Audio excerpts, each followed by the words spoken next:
মধ্যমগ্রামের দিগবেড়িয়া রঙের কারখানায় আগুন। দমকলের 4টি ইঞ্জিনের প্রচেষ্টা আগুন নিয়ন্ত্রণে আসে। মধ্যরাতে আচমকায় আগুন দেখতে পায় এলাকার স্থানীয় মানুষজন। তারপর খবর দেওয়া হয় দমকল দফতরকে। এটি রঙের কারখানা থাকার কারণে প্রচুর কেমিক্যাল থাকায় আগুনের লেলিহান শিখা গোটা কারখানাকে গ্রাস করে।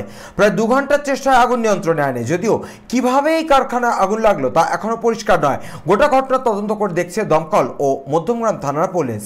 কারখানা এটা এই ব্রাইট ওয়্যার কমপ্লেক্স। কিভাবে আগুন লাগলো? কীভাবে লাগছে জানি না, আমরা শুনতে পেয়েছি, আমাদের ফোন করেছে রাত 2টোর সময়। আমরা আসছি, এসে তখন ফায়ার ব্রিগেড 4-5টা গাড়ি ইঞ্জিনে এসে মোটামুটি নিভিয়ে দিয়ে গেছে। কোনো হতাহতের কিছুই হয়নি, অসুবিধা নেই। হয়তো সে যা হয়েছে সব 4 ঘন্টার মধ্যে কমপ্লিট করে দিয়ে গেছে। মালের উপর ইঞ্জিন কটা এসেছিল? ইঞ্জিন 4টে এসেছিল। এখানে মূলত কি হয়?